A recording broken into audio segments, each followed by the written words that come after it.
और जिन लोगों के मन में शंका है, एक वचन से हम पढ़ेंगे, निकालें मीका, पुराना नियम में मीका की किताब,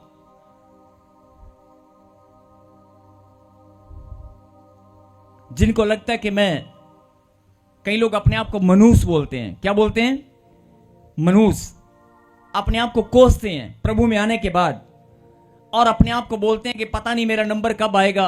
लगता है सबका नंबर लगता है, मेरा क्यों नहीं लग रहा। अभी आपने वचन को जान लिया कि प्रभु के वचन में लिखा है कि जो कोई प्रभु का नाम लेगा वो उद्धार पाएगा। जो कोई में सब आते हैं, तू भी आती है मेरी बेटी, तू भी आता है मेरे बेटे। जो कोई प्रभु का नाम लेगा, जो भी लेगा वो उद्धार पाएगा, वो ब्लेसिंग पाएगा। बोलो आमीन। आमीन। लेकिन आप शंका के साथ मत लें, आप आनंद के साथ धन्यवाद करते हुए लें। आपका उद्धार 100% होकर रहेगा। बोलो आमीन। आमीन। तो आप पढ़ें, जिनके मन में सवाल है, शंका है कि मेरा नंबर कब आएगा, मेरा काम क्यों नहीं बन रहा है, लगता है मेरे पुरखों के पाप, कोई श्राप मेरे ऊपर भारी है, लगता है मैंने बुरे कर्म किए हैं। बहुत सारे लोग प्रभु में आते हैं लेकिन आंसू बहाते हैं और अपने आप को कोसते हैं कि लगता है हम गरीबी में ही मर जाएंगे, लगता है हम गरीब थे और गरीब ही रहेंगे, हम कर्जे में थे कर्जे में ही रहेंगे। नहीं, अगर तू कर्जे में तो भी तू करोड़पति बनाने की सामर्थ्य मेरा खुदा तुझे रखता है।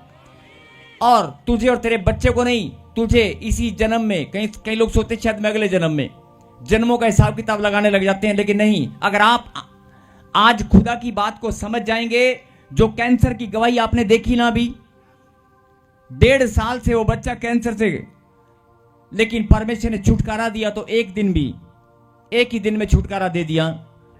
अगर कैंसर से छुटकारा एक दिन में हो सकता है, 1 घंटे में हो सकता है, तो पीढ़ी दर पीढ़ी जो आपकी कर्जे की श्राप, जो कर्जे के श्राप, बीमारियों के श्राप आपके घर में घूम रहे हैं, जो आपका पैसा बरकत आने नहीं देता, जो आपका पैसा कहीं इधर उधर चला जाता है, आपके घर में बरकत नहीं आती है, अगर एक दिन में परमेश्वर चंगाई दे सकता है तो एक दिन में धन और दौलत और मान सम्मान भी दे सकता है। एक दिन में तेरी जिंदगी बदल कर रख सकता है। बहुत सारे लोग बोलते हैं कि यार मैं तो दिहाड़ीदार मजदूर हूं, मैं मजदूरी कर करके अपने बच्चों को पढ़ाया लिखाया है, ये अपने पांव पर खड़े हो जाएं, मेरे लिए यही बहुत है, ये भी कमाने लगे। लेकिन मेरा खुदा हो सकता है तेरे बच्चे को गवर्नमेंट जॉब, राजा बनाकर कोई ऐसी जॉब दे दे, राजा के समान वो नौकरी करे। कुछ भी हो सकता है, लेकिन बात को समझना है। बोलो हालेलुया। हालेलुया। और जब आप गवाहियों को सुनते हैं तो आपको बड़ी खुशी महसूस होती है, लेकिन आप अपने आप को छोटा महसूस करते हैं कि यार मेरा नंबर कब आएगा। मैं भी तो चर्च में आती हूं, मैं भी तो महिमा करने आता हूं, मैं भी तो बस में बैठकर इतना लंबा समय यहां पर आता हूं, तो मेरा नंबर क्यों नहीं आ रहा है। आज से ये प्रभु ने मुझे कहा, ध्यान से सुनना, कि आज से जिनके मन में सवाल घूमता है, जिनके मन में ये बातें घूमती हैं कि मेरा नंबर कब आएगा, मेरा घर कब बदलेगा, आज से ये दिमाग से निकाल कर साइड पे कर देना। ये बात आपके दिमाग में नहीं आनी चाहिए। आज से आप खुश होकर धन्यवाद करेंगे और कहेंगे, अरे नंबर लगाया है खुदा ने, तभी तो मैं यहां बैठा हूं। अरे नंबर लगाया है, लाखों की भीड़ में से उसने चुनकर मुझे अपने पास आने का मौका दिया है, तभी तो मैं यहां पर बैठा हूं। बोलो हालेलुया। हालेलुया। वॉइस कॉल इसकी फिर से कहें, हालेलुया। हालेलुया। आप ऐसे नहीं आए, परमेश्वर ने आपको बुलाया। बोलो आमीन। आमीन। एक वचन को हम पढ़ेंगे, और जो लोग अपने आप को कमजोर महसूस करते हैं कि यार मेरी टांग में दर्द नहीं जा रहा है, वो तेरी दिमाग में चल रहा है कि दर्द नहीं जा रहा है।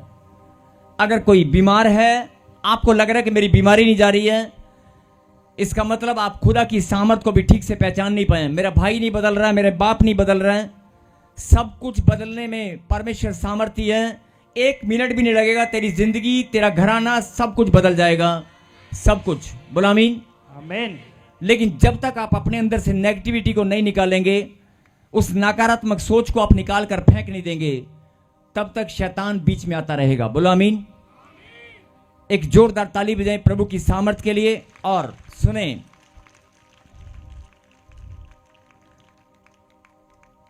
उद्धार परमेश्वर ही से, मीका की किताब और पढ़ेंगे 7वां अध्याय और 7वां अध्याय चैप्टर 7 और 18 वर्ष को हम पढ़ेंगे। हालेलुया। तेरे समान ऐसा परमेश्वर कहाँ है जो अधर्म को क्षमा करे और अपने निज भाग के बचे हुए के अपराध को ढांप दे। वह अपने क्रोध को सदा बनाए नहीं रहता, क्योंकि वह करुणा से प्रीति रखता है। बोल हालेलुया। हालेलुया। अब ध्यान से मेरी बात को सुने। तेरे समान ऐसा परमेश्वर कहां है, तेरे वर्गा रब किथे है। पंजाबी में ऐसे बोल सकते हैं, ओए रब्बा तेरे वर्गा किथे है, तेरे वर्गा कोई नहीं हैगा। परमेश्वर, फिर से कहें परमेश्वर। शर्माई मत, अपने दिल की आवाज को खोलें, कहें परमेश्वर। तेरे समान परमेश्वर कहां है, तू ही तो परमेश्वर है। लिखा, जो अधर्म को क्षमा करे और अपने निज भाग के बचे हुओं के अपराध को ढांप दे। बोलो आमीन। वो आपके अपराध को क्षमा करेगा और जो पाप आपने कर भी दिए हैं उनको ढांप लेगा। अगर आपसे कोई गलती भी हो गई है उसको ढांप लेगा और किसी को देखने नहीं देगा। कोई आपके ऊपर उंगली उठाने नहीं पाएगा। अभी आपने गवाही को सुना, 13 साल से एक बच्ची बोल रही थी कि मेरे पास संतान नहीं है, 6 साल से मेरे पास संतान नहीं है। जिन्होंने 6 साल लगातार उंगलियां उसके ऊपर उठाई होंगी। एक बहन ने बोला कि तीन बच्चियां मेरी मर गई, हर बार मर जाती थी और लोग मुझे ताने मारते, तू परमेश्वर को मानती है। लेकिन परमेश्वर ने 2 बच्चे उसे दिए। उसकी नामधराई को दूर किया कि नहीं किया? उसकी नामधराई को दूर किया। यही बात परमेश्वर बोलता है कि तेरी भी नामधराई को मैं दूर करूंगा, तेरे अपराध को मैं क्षमा करूंगा और तेरे पापों को मैं ढांप भी लूंगा। और तू ये बात को समझ ले कि तुझे मैंने चुना है। अब ये बात क्यों प्रभु ने आपको बताई है?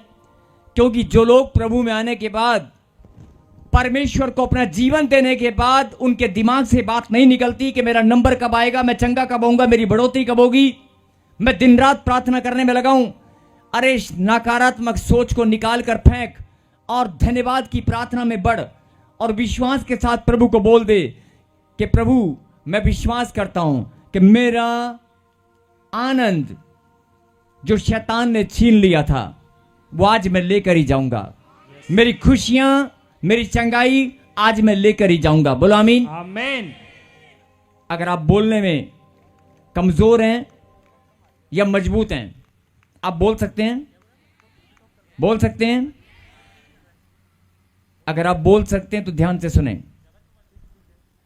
जब आप किसी दुकान पर, ध्यान से सुनना, जो लोग कहते हैं ना कि मैं निकम्मा हूं, मैं कमजोर हूं, लगता है मेरे अंदर कोई कमी है, मैं प्रार्थना में लगता है ठीक से बढ़ नहीं पा रहा हूं, हो सकता है मेरे से प्रार्थना ठीक से नहीं हो रही है। नहीं, आप परमेश्वर के प्यार को ठीक से समझ नहीं पाए हैं। जब आप किसी मॉल में शॉपिंग के लिए जाते हैं, किसी दुकान पर, ध्यान से सुनना, जब आप किसी दुकान पर कोई सामान खरीदने जाते हैं और 5 रुपए का अगर बिस्कुट का पैकेट भी आपने वहां पर पड़ा हुआ देखा होगा, 5 रुपए का बिस्कुट का पैकेट, आप उसे उठाकर सबसे पहले क्या देखते हैं? बोलो, क्या देखते हैं? आप 5 रुपए का बिस्कुट है, 3 रुपए का बिस्कुट है या 10 रुपए का एक पैकेट है, अगर 5 या 10 रुपए की कोई चीज है तो सबसे पहले आप क्या देखते हैं उसमें? बताओ। अरे एक्सपायर तो नहीं हो गया है, डेट एक्सपायर हुई है कि नहीं, आप चेक करते हैं कि नहीं? करते हैं ना। और करोड़ों रुपए की बिल्डिंग, अरबों खरबों की बिल्डिंग, जिसमें आप घूम कर आते हैं, ऐसी बिल्डिंग में जहां सामान लेने जाते हैं, बड़े बड़े मॉल के अंदर या किसी भी छोटी सी दुकान पर, आप सामान को अच्छे से चेक करते हैं कि नहीं?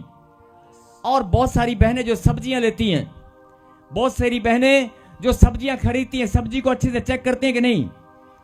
अगर आप अपने बच्चों का एडमिशन कराते हैं, बोलो हालेलुया, अगर आप किसी स्कूल और कॉलेज में एडमिशन कराते हैं तो अच्छे से चेक करते हैं कि नहीं? मैं इस स्कूल में कराऊंगा कि इसमें कराऊंगा, मैं किस स्कूल में एडमिशन कराऊंगा, आप सोचकर आप चेक करते हैं कि नहीं? अगर आपने प्रॉपर्टी भी कहीं पर लेनी है तो प्रॉपर्टी को अच्छे से तौल कर चेक करते हैं कि नहीं? अगर कोई प्लॉट आपने लेना है, कोई जमीन आपने खरीदनी है तो आप चेक करते हैं कि नहीं? अगर कपड़े वाली दुकान पर बहनें चली जाएं कपड़े वाली दुकान पर बहनें चली जाएं तो कपड़ा अच्छे से चेक करती हैं कि नहीं? ऐसा कौन सा काम है जो सुबह से शाम तक आप चेक करते हैं कि नहीं? बताएं। आप सिलेक्शन जब करते हैं किसी भी काम को, किसी भी चीज को, चाहे वो खाने की है, पीने की है, इस्तेमाल करने की है, अरे 5 रुपए का बिस्कुट भी आप उसकी एक्सपायरी आप चेक करते हैं। मेरा खुदा बोलता है तेरे अंदर तो पाप और अधर्म भरे पड़े थे, तेरे अंदर पाप और अधर्म भरे पड़े थे, गलती और गुनाहों का ढेर था। मैंने फिर भी तुझे तेरे अधर्म को क्षमा किया है, तेरे पापों को मैंने ढांप लिया है। जैसे अगर बिस्कुट का पैकेट आप खरीद रहे हैं, आपने बाहर से देखा कि ओह ओके है, पैकिंग ओके, और आप लेकर चले जाते हैं, लेकिन अंदर से गंदा निकला तो? अगर वो बिस्कुट का पैकेट, वो खाने की चीज अंदर से गंदी निकली तो आप घर जाकर उसे खा पाएंगे? लेकिन मेरा खुदा बोलता है मैं तुम्हें बाहर से नहीं, अंदर से भी मैं लहू से शुद्ध कर देता हूं। जब मेरी सामर्थ, जब तुम मेरा नाम पुकारते ना, अभी आपने कहा था ना, जो कोई प्रभु का नाम लेगा उसके नाम में वो सामर्थ है जो तुम्हारी गंदगी, जो तुम्हारे मीन हर इंसान के अंदर जो गंदगी, पाप, उसके सोच विचार, उसके गंदगी का ढेर और पापों का जो ढेर उसके जीवन में लगा हुआ था, मेरे खुदा ने कहा कि तुम चेक करते हो ना, मैंने चेक नहीं किया, मैंने चेक नहीं किया। मुझे अपनी सामर्थ पर, अपने प्यार पर भरोसा है। मुझे अपने प्यार पर भरोसा है कि अगर मैंने इस बच्ची को चुना ना तो ये बदलेगी, अगर इस इंसान को मैंने चुना है तो ये बदल जाएगा। मुझे अपने प्यार पर भरोसा है। मैंने इस बच्चे के लिए बलिदान दिया है। परमेश्वर बोलता है कि तुम्हें एक सामान पर, 5 रुपए के बिस्कुट पर भरोसा नहीं होता, तुम्हें कपड़े पर भरोसा नहीं होता, सब्जी पर भरोसा नहीं होता, और किसी रिश्तों पर भी तुम्हें जल्दी से भरोसा नहीं होता, लेकिन मैंने भी रिश्ता तुम्हारे साथ बनाया है। और जिस दिन मैंने तुम्हें चुना, तुम्हारे चुने जाने से पहले, ध्यान से सुनना, तुम्हारे ही सिलेक्शन करने से पहले, तुम्हें चुनने से पहले क्या लिखा? तुम्हारे अधर्म को और तुम्हारे पापों को मैंने ढांप लिया, तुम्हारे अधर्म को मैंने क्षमा किया। और बाहर से नहीं, अंदर से जो गंदगी तुम्हारे थी ना, मनों की, सोच की, विचारों की, अपने लहू से धोकर उसे शुद्ध कर दिया है। मैंने तुझे पवित्र होने के लिए बुला लिया है। मैंने तुझे पवित्र होने के लिए बुला लिया है। और तुझे अगर मेरी बात समझ में आ चुकी है, तुझे अगर मेरी बात समझ में आ चुकी है,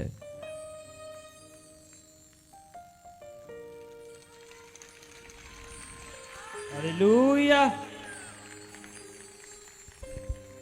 तूने बिस्कुट को चेक किया होगा, तूने सामान को चेक किया होगा, तूने कोई सामान लेने के बाद गारंटी और वारंटी को पूछा होगा, लेकिन तुझे बुलाने से पहले मैंने कोई गारंटी नहीं मांगा।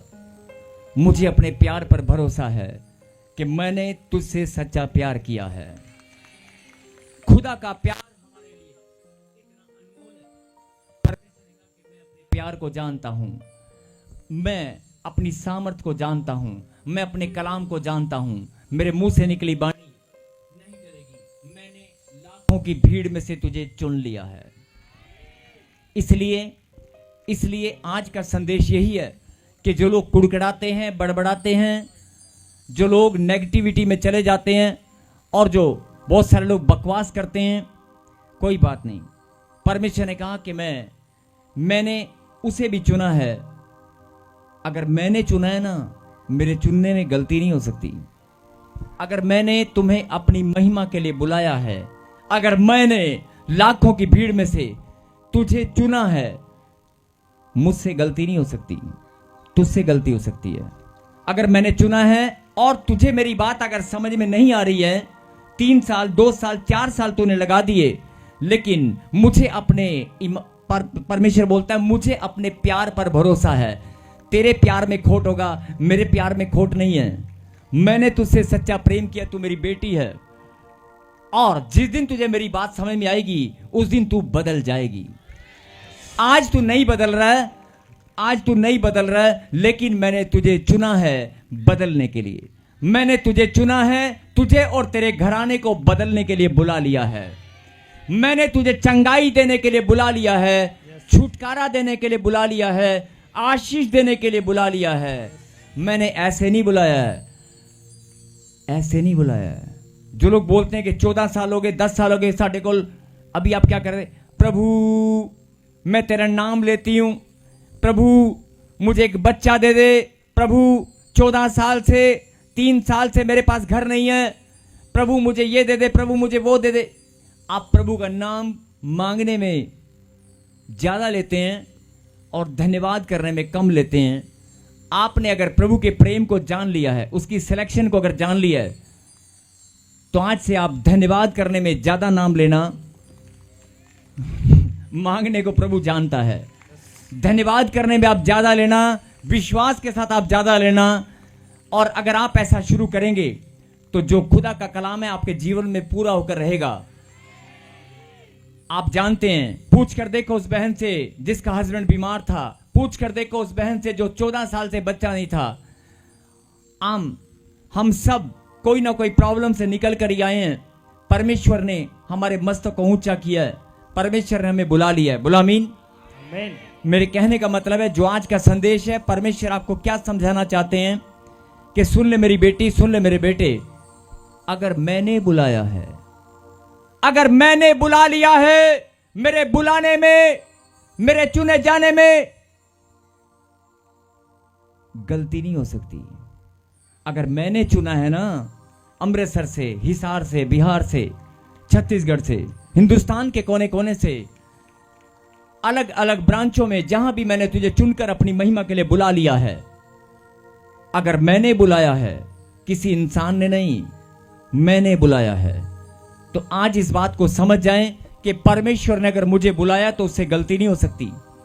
और जो लोग बोलते हैं कि नहीं नहीं मैं तो वैसे ही घूमने फिरने आया था, अगर तुझे लगता है कि तू घूमने फिरने आया है तो थोड़े दिन प्रार्थना के साथ आना शुरू कर, तुझे अपने आप पता चल जाएगा कि प्रभु ने तुझे किस लिए बुलाया। बोला आमीन।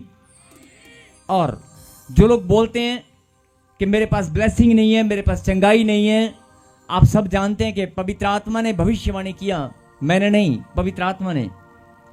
इसी वर्ष में परमेश्वर आपको ब्लेसिंग देंगे। जिनके पास 14 साल, 10 साल, जितने लंबे समय से आपकी ब्लेसिंग रुकी हुई है, ये 3 महीने परमेश्वर ने आपकी ब्लेसिंग के लिए खोल दिए हैं। आमीन। लेकिन जो आप गलती कर रहे थे, उस गलती को आप मत करना, आप विश्वास के साथ धन्यवाद करना। फिर से कहें, जो कोई प्रभु का नाम लेगा, जो कोई प्रभु का नाम लेगा। क्या नाम है प्रभु का? फिर से कहें, यीशु का नाम लेगा। जो कोई यीशु का नाम लेगा, जो कोई प्रभु का नाम लेगा, वो उद्धार पाएगा। कहीं आमीन। सबको जय मसीह की। मैं जतिन बब्बर और आप देख रहे हैं मसीह परिवार चैनल। जैसे कि आप सब जानते हैं कि मैं इस चैनल पे प्रभु के अलग अलग दासों की वीडियोस डालता हूं, तो अगर आपको हमारा चैनल अच्छा लगता है तो आप इस चैनल को ज़्यादा से ज़्यादा सब्सक्राइब जरूर करें, ताकि आप प्रभु के वचन को सुन सके। वीडियोस को ज़्यादा से ज़्यादा शेयर करें, ताकि जिन लोगों तक वचन नहीं पहुंचा उन तक वचन पहुंच सके। सबको जय मसीह की। एक बार मैं आपसे दोबारा कहूँगा कि इस चैनल को सब्सक्राइब जरूर करें और वीडियोस को ज़्यादा से ज़्यादा शेयर करें। जय मसीह की।